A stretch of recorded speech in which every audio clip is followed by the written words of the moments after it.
Welcome to the Newton County Democratic Committee's Town Hall Forum series. In round 2 of tonight's forum, candidates vying to be our next U.S. representative from Georgia's 10th Congressional District. They are Andrew Ferguson,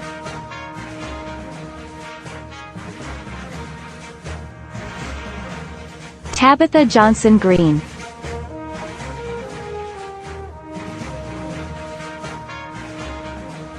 and now, our moderator, First Vice Chairman, Mike Hesterly. Solid leadership is a necessity. Now, I will review the guidelines of this forum. These are the guidelines for the forum that the leadership and candidates have been given. I'll call on candidates in alphabetical order by their last name. When they are called on, you will be unmuted by the host and will be provided up to 2 minutes to give an introduction of yourself and your campaign. I will ask a question that was submitted at random. The candidates will be called on to respond in alphabetical order by their last name. The candidate answering the question will be provided 1 minute to respond. If an opponent is mentioned in the response by another candidate, the mentioned opponent will be afforded 30 seconds to respond. Time will be called by the chairman, who is our host for the evening. All candidates will not necessarily be asked all questions. The allotted time for this forum is 1 hour. If all questions have been given the opportunity to be presented, I will then recycle the questions and continue in the order previously mentioned until the time is called by our chairman. At the closing of the questions, I will call on the candidates in alphabetical order by last name, and you will be afforded up to 2 minutes to give a closing statement. This forum is live streamed on YouTube, and all comments are disabled and removed to ensure that the focus of this forum is on the candidates and not on individuals wishing to cause outside disruption. At the end of the forum, you may find a recording available on our YouTube and Facebook page. Now, for opening remarks, we begin with candidate Andrew Ferguson. Andrew? Thank you, Mike. Thank you, Ryan. Thank you, Newton County Dems, for hosting not just tonight's candidate forum, but for all of the candidate forums, for all the races in Newton County. These are very trying times, and a lot of hard work goes into doing what we're doing right now. So as a candidate, I just want to say thank you, and all you're doing is very much appreciated. As for an opening statement, today we learned the unemployment rate is the highest it's been since the Great Depression. So not only are we in the midst of an unprecedented public health crisis, but we are staring at the worst economic crisis of our lifetimes.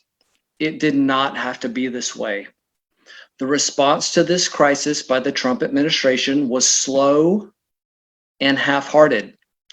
The response by our current congressional representative here in Georgia 10 has been equally troublesome, if not downright negligent. My point is this: we have a public health crisis, we have an economic crisis, and along with the financial relief and food drives and PPE for our medical personnel, democracy also has to be part of the response. And we get a chance June 9th to do something about that, because we're seeing in real time what happens when you have a crisis in this country and we have the wrong people in positions of leadership. Lives are lost, families are broken, businesses that people have worked their whole lives for are gone in an instant. So democracy has to be part of the response. Compassion has to be part of the response. Electing people who will truly represent the good, kind, hardworking folks of Georgia's 10th Congressional District has to be part of the response. So again, I thank you both, Ryan and Mike, for the time tonight, and I look forward to your questions. Thank you, Andrew. A reminder, this is not a debate. This is not a time to sling mud upon one another, and we want to provide a fair and equal opportunity to have candidates in front of their constituency. Any issues that arise in the forum that may violate this will be decided upon by unanimous agreement from the moderator and host, whatever that decision is made is final.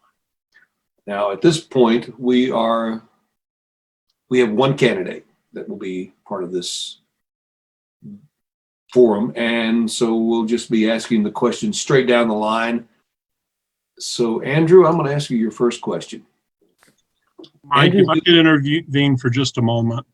Pardon?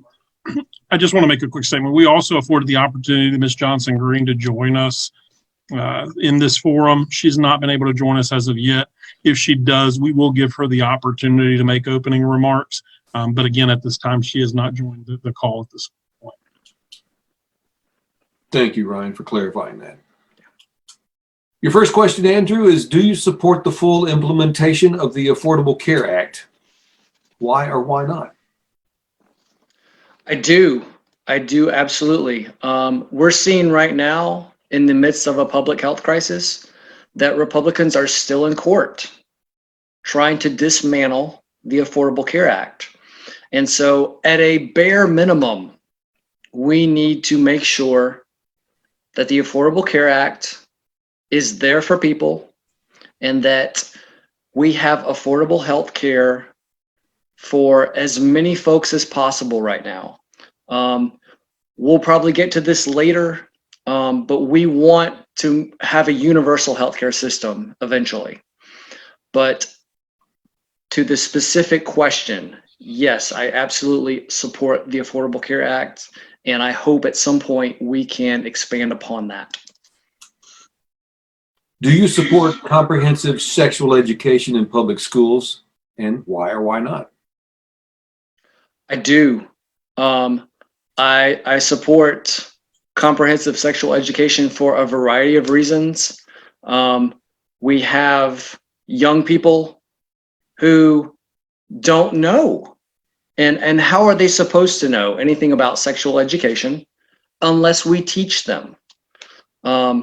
We can't expect them to get all their information off of Facebook or Twitter. This is a responsibility of our public schools, and we need to make sure that they have the correct information, that they are responsible with that information. And the only way that's possible is to make sure we're going through our public school system, because we've seen in various formats the disinformation that is on the internet, not just with sexual education, but with our campaigns, with the COVID-19 crisis. It's imperative that we have people who are educated and who are authoritative to be instructing our young people what is the facts, what is the science, and what is not. And I think it's that last part is extremely important, because there's so much disinformation out there in so many areas. And we look at the public school system to help our young people understand what is true, what is not true. Thank you, Randy. What kinds of nominees do you believe the president should nominate to lifetime seats on the federal bench? So I suppose we're talking about presidents in general and not this specific president. Is that correct, Mike? I would believe so, yes. Okay. We should be appointing people who uphold the rule of law. We should have a criminal justice system that we can all believe in, and that can only happen if it's a one-tiered criminal justice system. Right now in this country, both at the federal level and the state level, we have a two-tiered criminal justice system.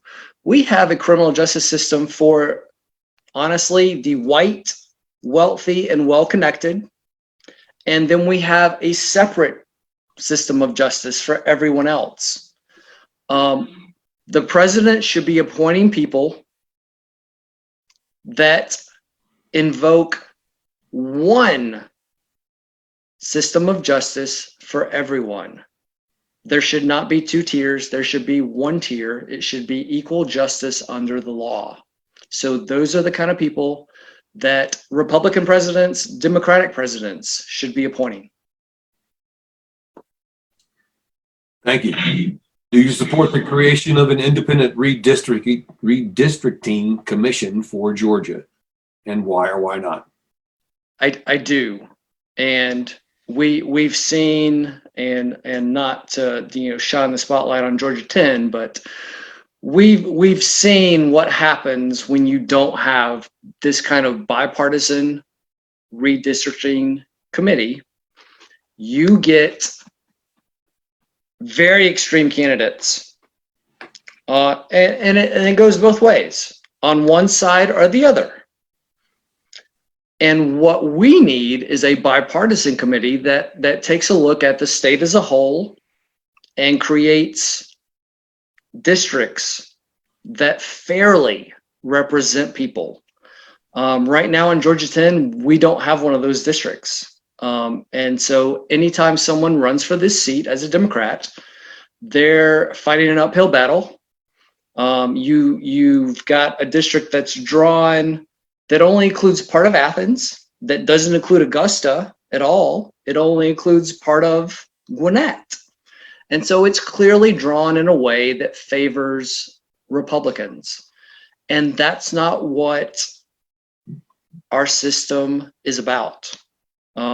So we absolutely need a bipartisan commission, and I support that 100%. Andrew, what is your position on capital punishment? My position is that I am against capital punishment. I don't believe that, one, it's inhumane to begin with. Two, there's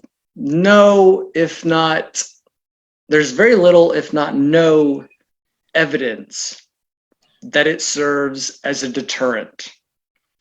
So I'm for very much eliminating capital punishment, abolishing the death penalty.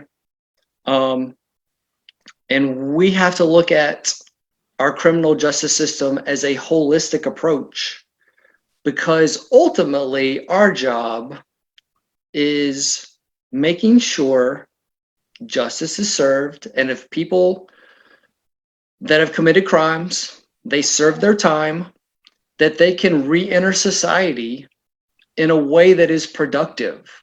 And right now, we don't have that. And right now, if we're creating a system of capital punishment, what we're ending up with is appeal upon appeal upon appeal, which doesn't improve anything in terms of our criminal justice system. It doesn't improve anything in terms of our communities. It just drains resources, and it drains time from our courts. And so broadly, I am against the death penalty, and I think we should abolish it as a country. Andrew, do you support federal funding for long-term shelters, job training, and trauma for informed victim services? I very much do. I think that's those three areas in particular is where the federal government should step up. We have this, there's a lot of burden on the states. The states have to do a lot of things in terms of education, in terms of property taxes, local businesses, all of that. There's a tremendous burden already on the states. I think wherever the federal government can alleviate some of those burdens and step up and provide resources, I think they should. And when we're giving tax cuts to millionaires and billionaires, it's pretty clear we have the funding to step up and help in all three of these areas. Do you support universal background checks for gun sales? I do support universal I'm trying to get to we had like 20 questions, and I'm trying to get to my notes, just for those of you who might be wondering what I'm doing. I do support universal background checks. We've got a tremendous amount of support, bipartisan support for background checks, for raising the minimum age for assault rifles from 18 to 21. From some of these things, it goes from 70% bipartisan support to anywhere up to into the 90s bipartisan support. And so we need to do everything we can do to make sure our schools are safe, first of all, because schools are the cornerstones of our community, and we should treat them as such. Treating them as such means that we enact legislation that prevents people that should not have guns from getting guns. And so that includes background checks, that includes closing the gun show loophole that currently exists, which time and time again in the House of Representatives, we've tried, but we have not been able to get over the hump. Hopefully, with this next Congress, with this next Senate, we'll be able to accomplish that and have background checks and raising the minimum age from assault rifles from 18 to 21 so that we make sure our communities are safe. Thank you. We're speaking with the House of Representatives, Georgia Congressional District 10 candidate, Andrew Ferguson, and we're letting Andrew continue with his remarks for more than 1 minute for his response, as we only have one candidate on the call. Andrew, your next question. Do you think that minimum wage should be increased? And what about the tipped minimum wage? If yes, why and to what rate? If not, why not? I do support increasing the minimum wage. There was already passed in the House, at least, a bill that would increase the federal minimum wage to $15 an hour over a period of years. I know small business owners are very worried about going from, in Georgia, I think it's $7.25. So to more than double that overnight, if I were a small business owner, that would terrify me. So what the legislation has been proposed is that we increase it up to $15 an hour over a period of time. And I believe the legislation that has currently been proposed was to increase it, up to $10, $11, and then take a look at the economic impact. What is it doing to small business owners?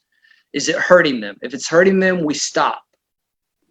If it's helping them, or if it's not causing any kind of pain on their end, then we keep going up to $15 an hour, which is where it ultimately should be. So I absolutely support a federal minimum wage of $15 an hour, but we do it in steps. Thank you. Under what circumstances do you believe that public taxpayer dollars may be used to fund services provided by religious or religiously affiliated institutions, if any? And that's an excellent question. I think there is a certain autonomy that goes to religious organizations. And it is a very fine line about where tax dollars should go. I believe if it is a fundamental right of a human being, in this case, when this usually comes up is, does a woman have a right to decide what she wants to do with her own body? My personal belief is that a church has the right to support women who want to make whatever choice they want to make with their own body. And so to answer your question directly, I do feel like federal dollars should be able to go to those organizations, because I don't think, in particular, old white men or young white men should be dictating to women what they can or cannot do with their own bodies. Thank you. Good answer. What is your position on enacting work requirements for human needs financial assistance programs, i.e. Medicaid, SNAP, or TANF?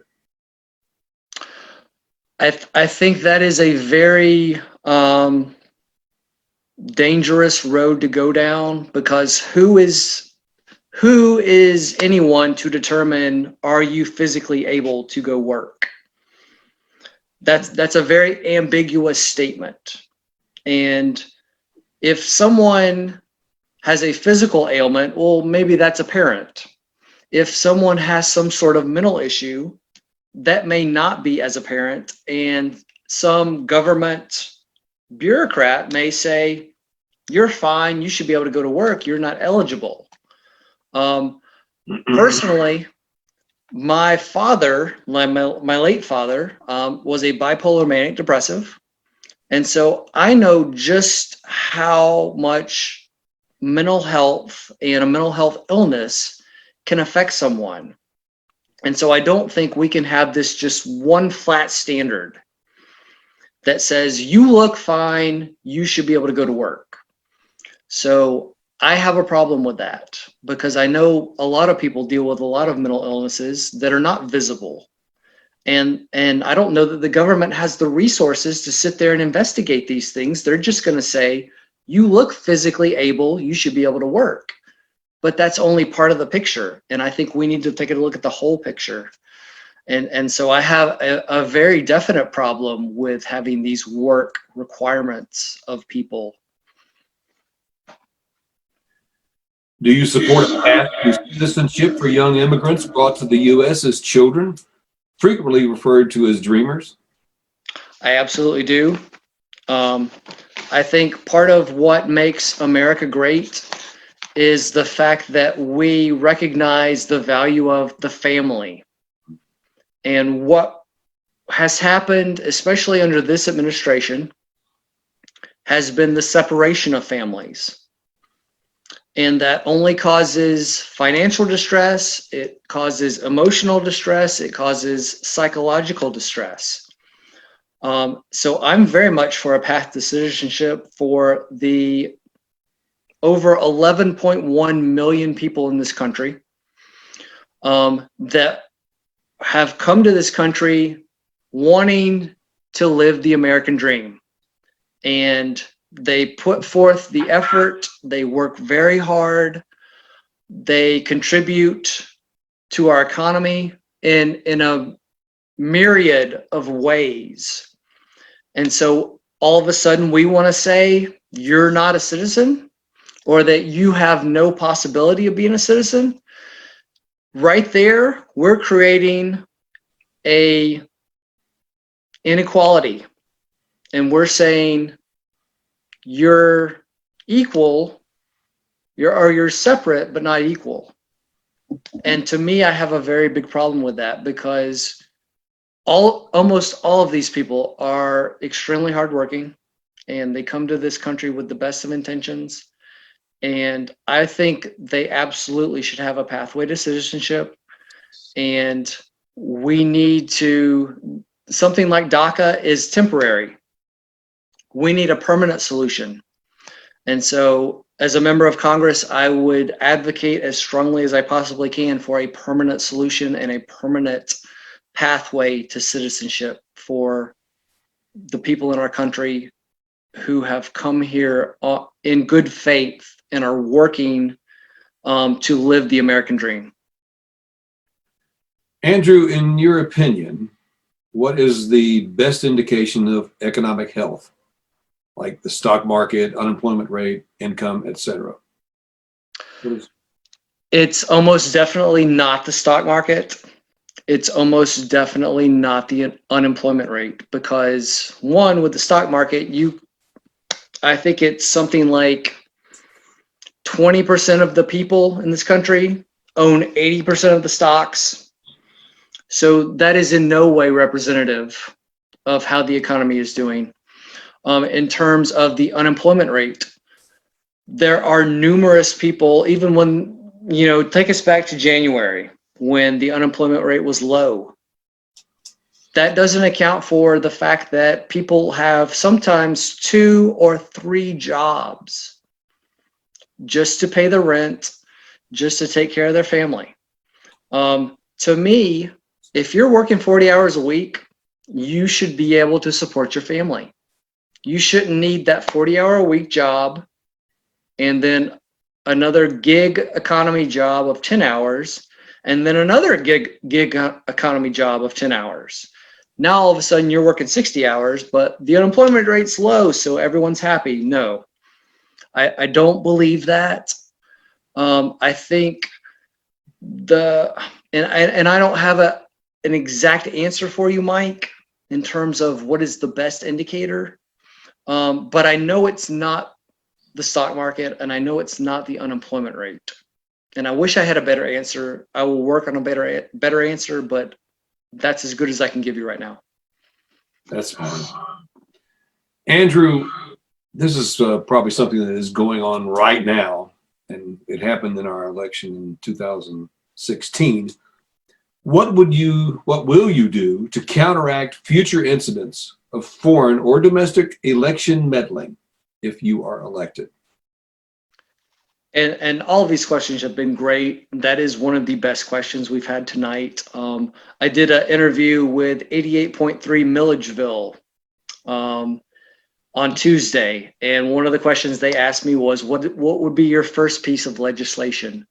And so I bring that up because it's relevant now. My first piece of legislation would be a new Voting Rights Act, and it would include not only making Election Day a national holiday, it would include expanding voting rights. It would include making sure that entities like Twitter or Facebook are held accountable for the misinformation that they publish. And if a fine is not enough for those entities, then we need to look at jail time for those entities, because they're undermining democracy, and they're knowingly undermining democracy by helping these foreign entities, whether it be Russia, whether it be China. They're actively helping them by standing down and not protecting the American people. And so I very much would say we need a new Voting Rights Act. We need to hold the big social media giants that have such a far reach right now. And we see it every day with all the misinformation that they put out there. They need to be held accountable. And if it's a fine is not enough because they make so much money, well, then we need to look at other measures to make sure they're held accountable. We're asking questions of House of Representatives, Georgia Congressional District 10, Andrew Ferguson. Andrew, you have 2 more questions here, and then you can have your closing remarks. Should we reform the Electoral College or keep it as it is?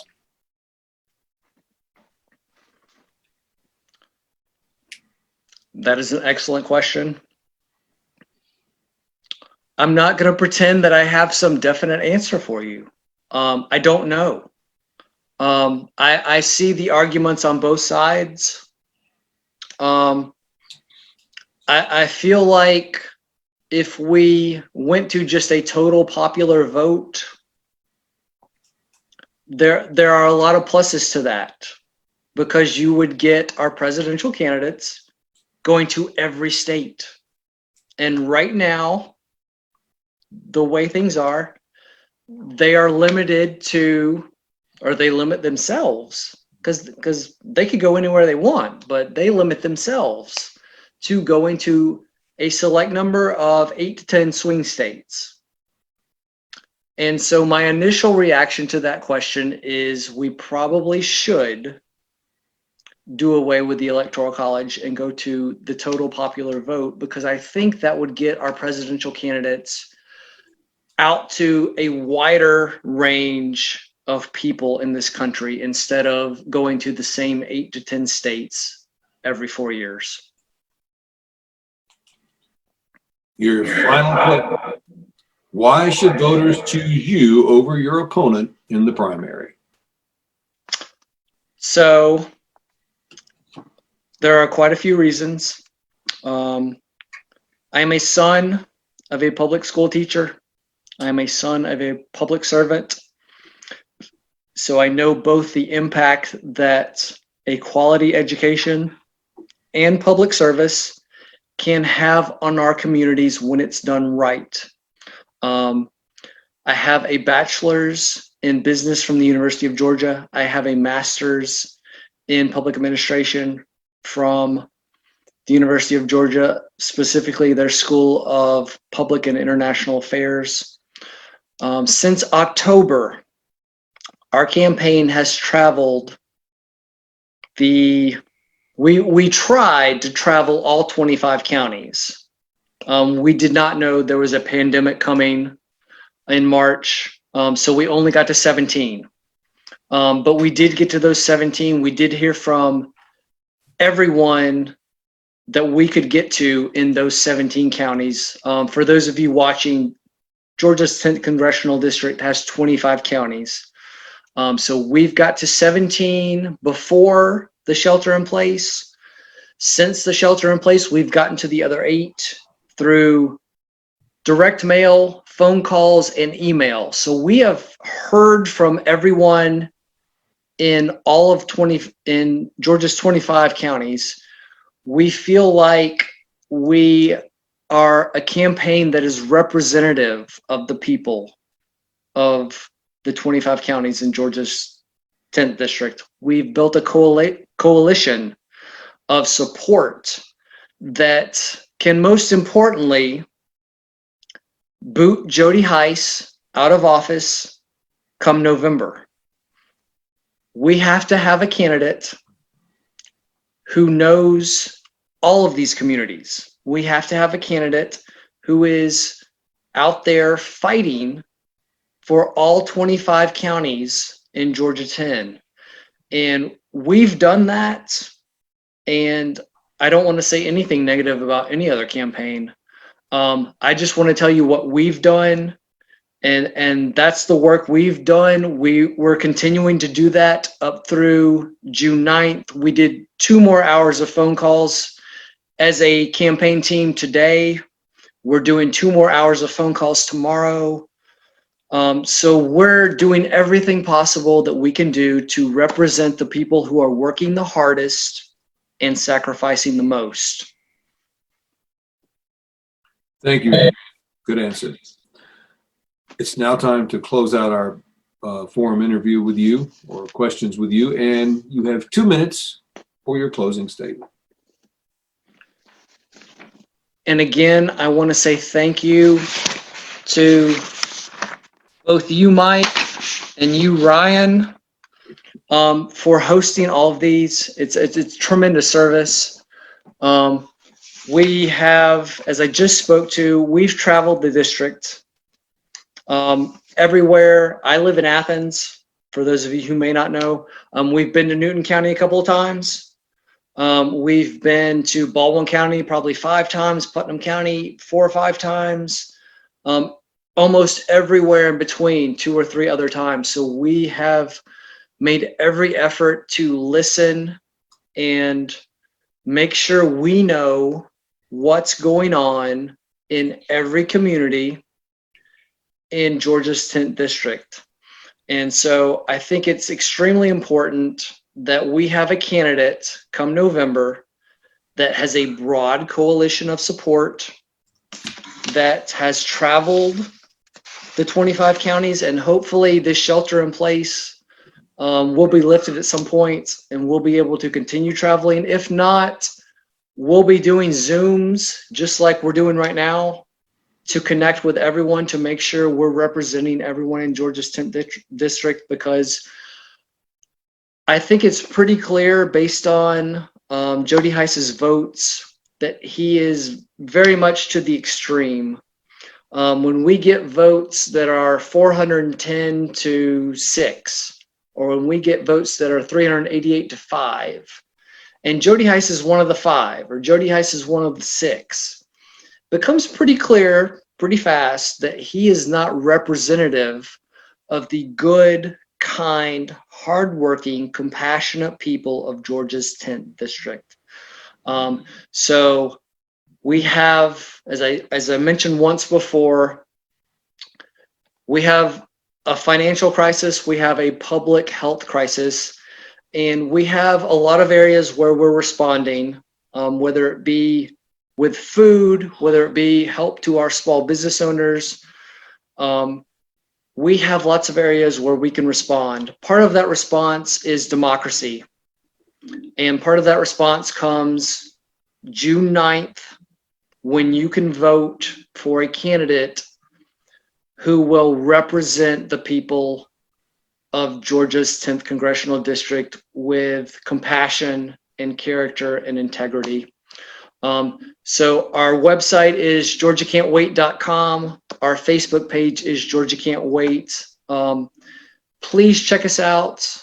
I would love to speak to anyone who's watching this call. My phone number is on our website. I will give it to you right now also, 706-296-2621. Call me anytime. I will be happy to talk to you about any concern you have.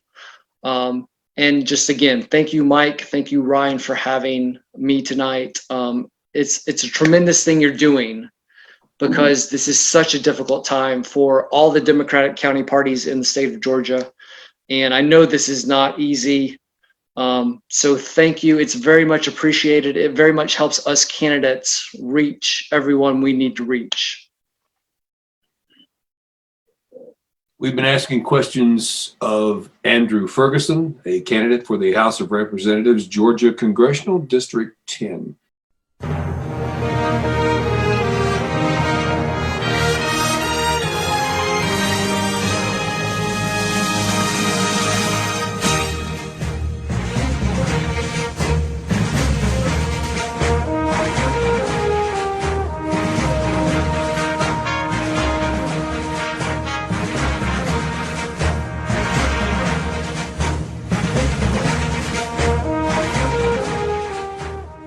Paid for and approved by the Newton County Democratic Committee.